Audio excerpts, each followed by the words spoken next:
Salut à tous, pour ceux qui ne me connaissent pas, je m'appelle Sam Voros, je suis écrivain et prof de français. Ce qui me pousse à réaliser cette vidéo aujourd'hui, ce que je fais jamais d'habitude, c'est le besoin que j'ai éprouvé de vous parler d'un livre qui m'a touché, troublé, intrigué et pour tout dire interpellé, Licorne aux éditions Gallimard.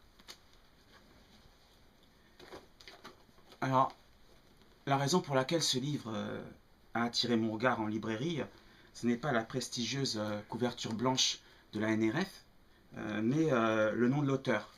Nora Sandor, ou plutôt Nora Chandor, donc un nom en consonance hongroise, donc auquel j'ai été sensible, étant moi-même d'origine hongroise.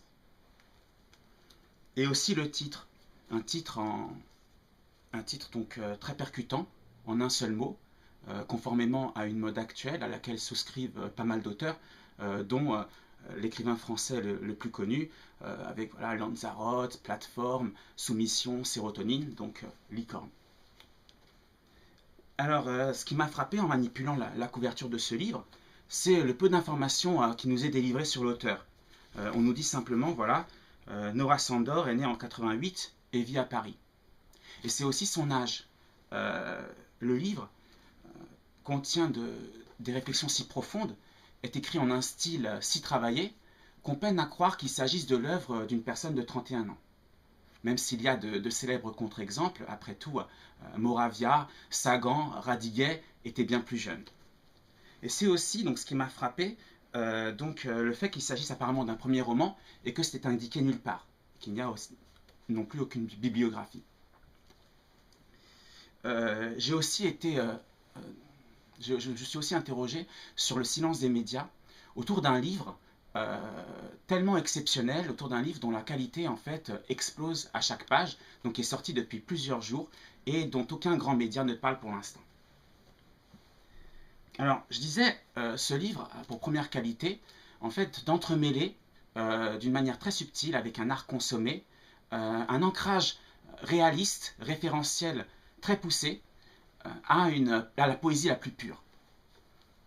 Pour ce faire, l'auteur use d'une technique qui est celle du name dropping, donc une technique qui est employée par différents auteurs, hein, des auteurs aussi divers que Beck BD, Despentes, Houellebecq. On se souvient de la première page de Plateforme où on nous citait pêle-mêle Sony, Weight Watchers, Xena la guerrière, Question pour un champion. Et donc ici on a un peu la même chose, donc je cite à partir de la page 18. On a Carrefour City, Jack Daniels, McDo, YouTube, Facebook, Laoui, Nutella, Netflix, Kinder Bueno, donc à très peu de pages d'intervalle. Et aussi, disais-je, la poésie la plus pure, alors je vous en laisse seul juge, page 58. La lumière du soleil s'alanguissait sur l'océan. C'était la plus belle heure, qui noyait à la mer un bleu un peu trop intense et poignant. Un voilier blanc, au loin, voguait comme une silhouette fragile. Selon la lumière, le sable s'éclaircissait jusqu'à paraître parfois presque blanc. Ce n'était pas tout à fait la blancheur de l'île de Groix, aux reflets argentés. L'eau y était translucide, comme nulle part ailleurs. Elle dessina un cœur sur le sable pour la vidéo. À l'intérieur du cœur, ce n'était encore que du sable, et l'impression d'une forme vide de l'amour l'étreignit de nouveau. Elle guettait dans l'infini des réseaux un signe quelconque qui l'aurait assuré de l'existence de son histoire avec Kylian.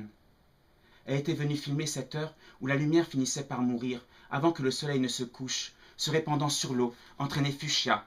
Mais sur son iPhone, le monde était réduit à des couleurs inexactes, et elle s'en sentait quelque part trompée. Donc le pitch du livre, c'est l'histoire d'une jeune fille qui s'appelle Maëla, qui vit donc à l'Armor-Plage en Bretagne, en colocation avec sa copine Marie-Lou, avec laquelle elle entretient des relations aussi fusionnelles que tendues. Cette Maëla fait des études de lettres modernes, mais pour survivre, elle est caissière au Carrefour City, donc on l'a entendu. Évidemment, tout de suite, on pense à Anna Sam, qui il y a quelques années racontait dans Les Tribulations d'une caissière une expérience similaire, précisément en Bretagne. Mais au fil des pages, on se rend très vite compte que le livre prend une toute autre direction. C'est-à-dire qu'au fil des pages, on comprend qu'en réalité, Maëla est une victime des réseaux sociaux.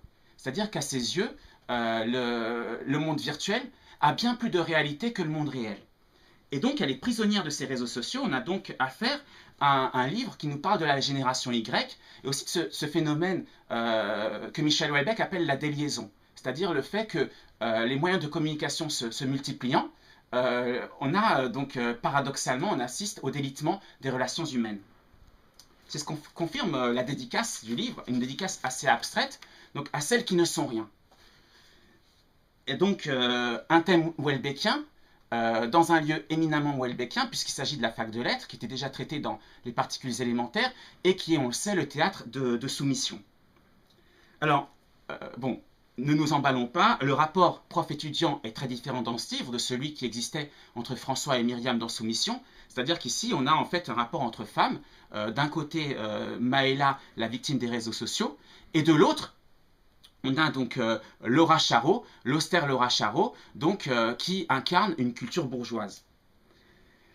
En même temps, comme Soumission, ce roman explore les liens entre le politique et l'intime. C'est-à-dire que Maëla fait preuve de la même indifférence, du même repli sur soi face aux événements politiques qui l'entourent, c'est-à-dire les grèves étudiantes et l'occupation des facs. Donc on aurait affaire à un Houellebecq au féminin, je le dis avec d'autant plus d'assurance que le mouvement MeToo est explicitement décrit dans le livre. Toutefois, la référence exhibée par le livre n'est pas celle de Houellebecq. La référence exhibée est celle de Flaubert. Flaubert qui est cité en exergue, donc avec une citation de Madame Bovary, elle se réveillait en d'autres rêves. Pardon.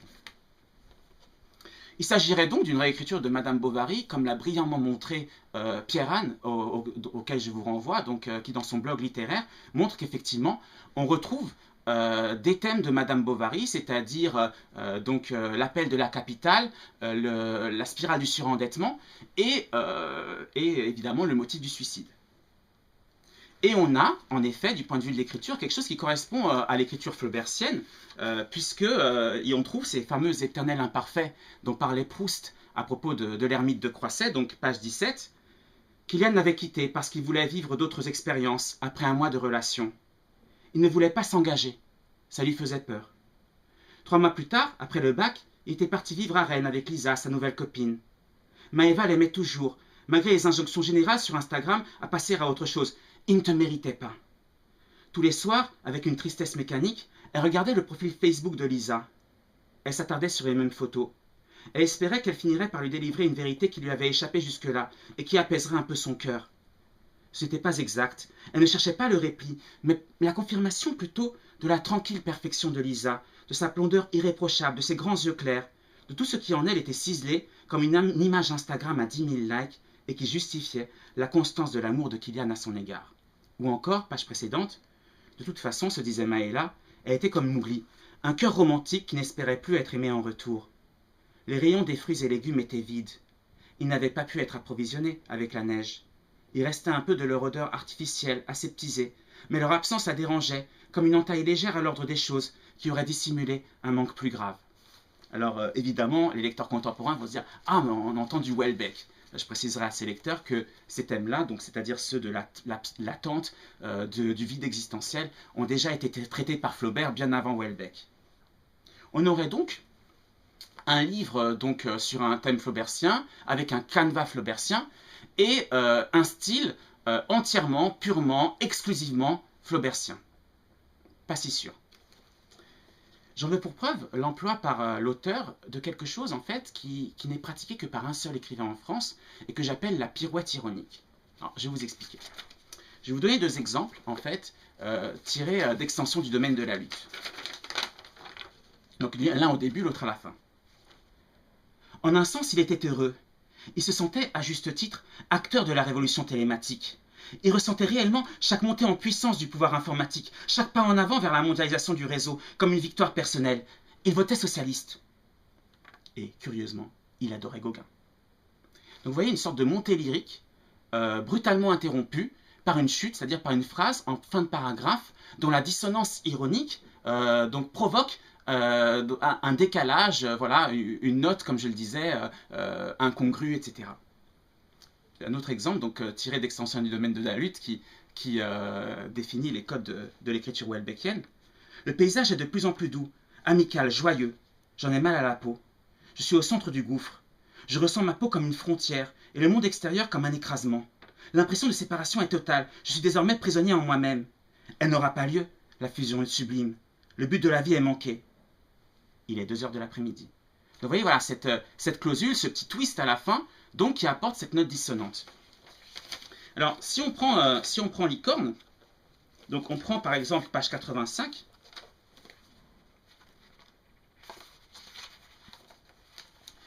Cependant, le visage de Laura Charo frémit d'une façon inédite. Maëla était-elle donc insensible au vertige métaphysique de l'infiniment petit et de l'infiniment grand? Son esprit était-il tellement borné qu'elle n'avait même pas daigné apporter son livre? On lui en prêta un.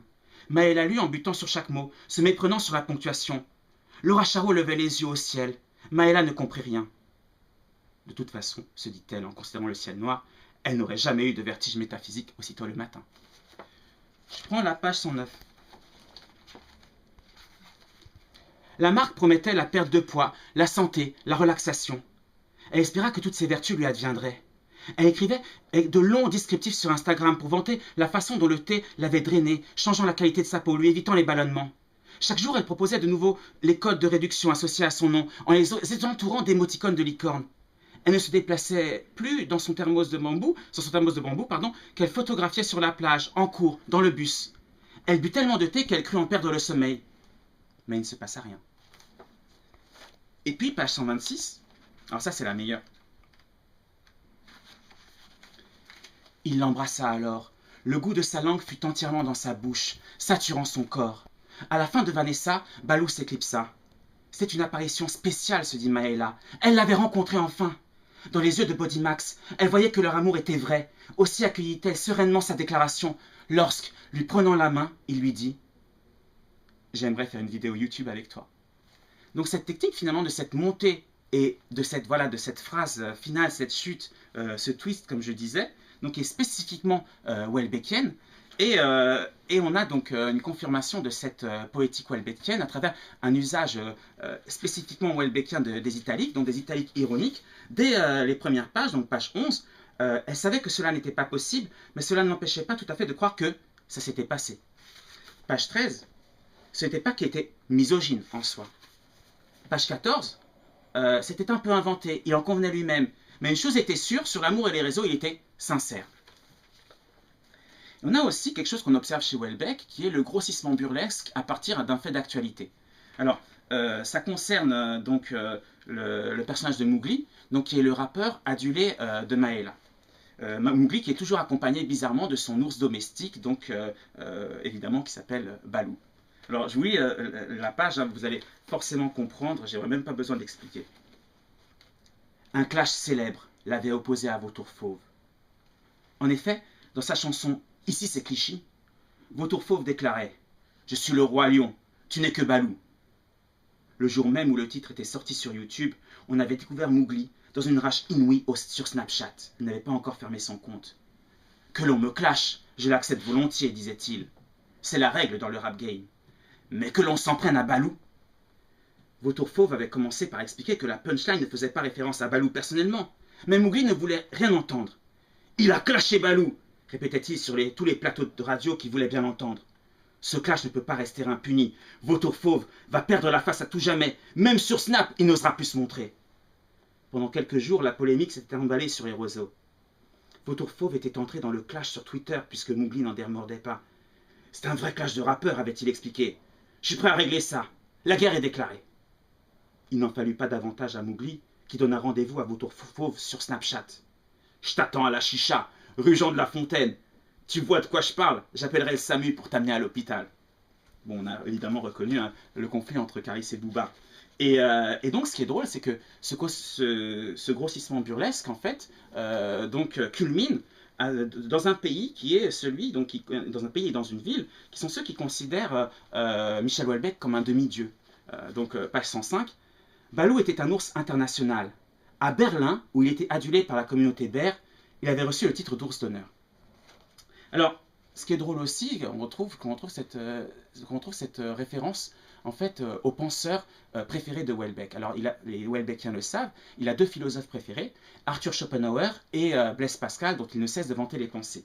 Et comme par hasard, le cours donc, de Laura Charot porte sur les moralistes du XVIIe siècle. Et donc, Pascal, alors je n'aurais pas besoin de vous le citer, en fait, il est omniprésent et il constitue un petit peu le fil rouge de ce livre, comme Huysmans constituait celui de Soumission. Alors on a, comme chez Houellebecq, du coup, tous les thèmes houellebecqiens, donc notamment l'obsession du corps, à travers donc, le personnage de Body Max, donc le youtubeur fitness, une obsession du corps qui entraîne les complexes de l'héroïne, Maëla, des complexes qui sont finalement le corrélat de ceux des héros masculins de Houellebecq. Donc on trouve ça, donc page 119 par exemple, hein. Je donne quelques exemples parce que c'est omniprésent. Elle montre à la chambre, la vue sur la station Port-Royal, les rues aux grands immeubles. Elle se sentait assise sur le lit comme dans un piège nouveau. Elle tremblait, imaginant toute la nourriture transportée sur les vélos. Ses cuisses étaient devenues bleues par endroits. Elle prit une douche chaude. Son corps dans les miroirs n'était qu'un excédent de chair, et toute sa mollesse l'accabla soudain, comme le signe de son incongruité. Ou encore, page 129, on nous dit « Et pourrait l'entraîner, un very super fit garde de Lyon. Ne voulait-elle pas plus de fesses, des abdos bien dessinés ?» Et donc on a aussi cette observation qui est que dans le roman, l'entente physique est prise illusoirement par les personnages comme une osmose des esprits et des cœurs. Donc on a une immanence en fait qui remplace une transcendance inexistante. Donc je vous cite la page 125.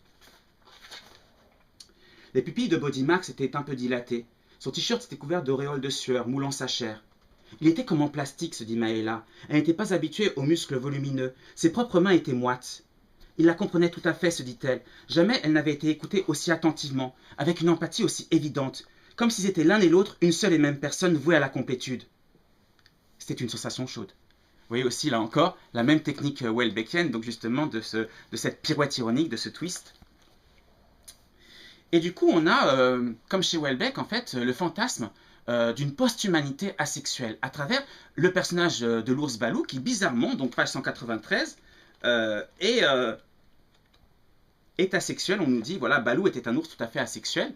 Et donc ces retrouvailles avec l'héroïne à la fin, donc dans des circonstances que je ne préciserai pas parce que je ne vais pas spoiler le roman, donc font penser, donc je disais, à cette post-humanité sans sexe qui est fantasmée donc à la fin des particules élémentaires et dans les entrelacs de la possibilité d'une île. Alors du coup, on est en droit de se demander si l'auteur est bien une femme. Alors pourquoi ? Parce qu'on a cette image donc, du corps féminin qui est une image dégradée. C'est-à-dire qu'on a clairement ici ce que Laure Adler reprochait à Houellebecq, c'est-à-dire la réduction du corps féminin à ses attributs, c'est-à-dire au sein, aux fesses, avec aussi donc, les lyrics, donc les paroles des chansons de Mowgli, donc qui font sans cesse référence notamment à la techa des filles. Et donc un corps qui est blasonné en tous sens, comme le dit le texte lui-même. Donc je vous cite la page 81, où Kilian repense à ses conquêtes.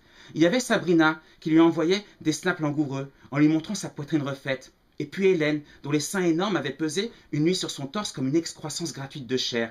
Il avait gardé son odeur pendant plusieurs jours. Elle allait se marier. Donc là encore, l'italique ironique Houellebecqienne, donc sur se marier. Alors, on assiste aussi, donc il y a quelque chose d'assez bizarre dans ce roman, d'assez paradoxal, parce que c'est un roman féminin, sur un sujet féminin, qui met en scène une femme et qui est écrit apparemment par une femme, sauf qu'on a donc une image extrêmement dévalorisée de la femme. Donc l'héroïne, en fait, Maëla, est une idiote, rien ne la sauve, il n'y a aucune transcendance, etc. Et du coup, on a du mal en fait, à éprouver de l'empathie avec elle, à s'identifier à elle. Et ce qui est aussi manifeste, donc cette image dévalorisante de la femme, c'est l'absence de solidarité suite à ce qu'elle vit. Alors je ne vais pas raconter, mais elle vit quelque chose de terrible. Et en fait, aucune femme n'est solidaire d'elle. Et elle-même n'est pas solidaire de Laura Charot, qui apparemment aurait vécu la même chose. Alors on a du coup ici une sorte de croisade paradoxale contre le féminisme. Je prends simplement donc, la page 114 par exemple. Maëla finit par réserver une chambre à Port-Royal, à l'hôtel Simone de Beauvoir. Elle savait que c'était une femme connue. Peut-être avait-elle légalisé l'avortement. Et on a aussi donc à la fin des féministes assez bizarres, donc page 189. Donc Maëla est enfin entendue. Maëla avait gagné quelques nouvelles abonnées, des féministes indépendantistes qui filtraient chacune de leurs photos avec le drapeau breton, mais leur radicalité ne compensait pas la déperdition de ses comptes. N'était-ce pas elle qui avait collé des affiches sur toutes les maisons de Quiberon, hantant le littoral de leur volet clos comme dans une ville morte? La Bretagne n'est pas une résidence secondaire. Elles avaient tagué la route en rouge. La Bretagne n'est pas à vendre. Donc on a ici des féministes un peu bizarres en ce sens qu'il y a une confusion des combats qui fait qu'elles sont plus du tout crédibles. Donc on a un discrédit de la parole féministe dans un roman qui paradoxalement en fait nous parle de la femme et de son oppression. Donc on a aussi toutes les hantises welbeckiennes, notamment la question des enfants. Donc les enfants qui sont considérés, comme dans l'œuvre de Houellebecq, voilà, qui n'ont pas bonne presse. Vous avez donc les enfants qui sont identifiés, page 139, à des produits dérivés sans enchantement. Et Mowgli, du coup, le rappeur Mowgli, donc c'est Antiché Maëla, qui est vraiment la figure du pseudo-artiste, donc une figure repoussoire. En fait, Mowgli cristallise toutes les hantises welbeckiennes, c'est-à-dire notamment la banlieue, puisque Mowgli, au départ, on croit qu'il vient des Carpates, d'où peut-être le nom de Nora Chandor. Et du coup, on se dit, bon, Mowgli, il vient des Carpates, et puis à un moment, on comprend, en fait, non, il est peut-être algérien, en fait, il est peut-être arabe, donc c'est assez confus. Et on nous dit, au début, on dit, ouais, il vient des Carpates, mais finalement, il aurait été élevé à Grigny ou à Garges-Gonesse. Et donc, on a aussi voilà, cette image de la banlieue, cette image des Arabes, qui correspond à ce qu'on trouvait dans les autres romans de Houellebecq. On a aussi une méfiance qui était déjà exprimée dans la possibilité du Nil et dans la possibilité du Nil et dans Plateforme, voilà, Plateforme, la fin de Plateforme, vis-à-vis de la cause palestinienne. C'est ce qu'on trouve donc page 27. Alors on nous dit voilà, donc Mowgli se trouve sur le plateau du Mouve, mais sur le même plateau, un an plus tard, il se prétendait algérien. Palestine vivra, Palestine vaincra, avait-il ajouté en arabe soudainement, lorsqu'on lui avait demandé s'il était un artiste engagé. Et du coup, voilà, on a tout ce que Houellebecq déteste, en fait, est concentré en Mowgli. Et du coup, on peut se poser la question, est-ce qu'on n'aurait pas un jeu Maëla, Marilou, Mowgli, Michel? Et donc, Maëla qui incarnerait cet avatar des héros frustrés masculins houellebeckiens, et Mowgli qui permettrait de mettre en question l'artiste et la culture, comme il l'a fait dans la possibilité du Nil et dans la carte et le territoire. C'est-à-dire que Mowgli, c'est un rappeur, on va dire un rappeur, c'est à des années-lumière de l'univers de Houellebecq. Je rappellerai simplement au lecteur que dans la possibilité du Nil, Daniel 1 était lui aussi rappeur, momentanément, mais il l'était.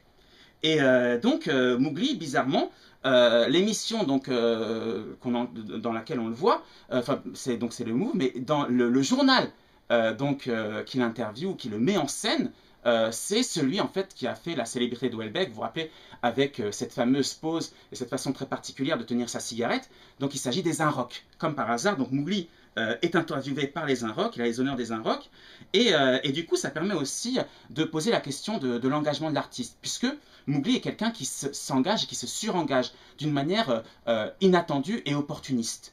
Et donc ça veut dire que cet engagement bidon, peu crédible, en fait, cautionne, valider le désengagement affiché de Houellebecq. Et on a aussi un questionnement sur la culture, sur le statut de l'œuvre d'art, tel qu'on l'avait exprimé dans La carte et le territoire, puisqu'on se pose sans cesse la question, est-ce que le flot, donc les vers de Mowgli sont vraiment de la poésie, sachant que Maëla y applique une grille de lecture aussi rigoureuse que Laura Charot l'applique à La Rochefoucauld ou à La Bruyère, voire évidemment à Pascal qui est omniprésent, je l'ai dit. Du coup, la question qui se pose, vous me voyez venir, c'est Licorne a-t-il été écrit par Michel Houellebecq?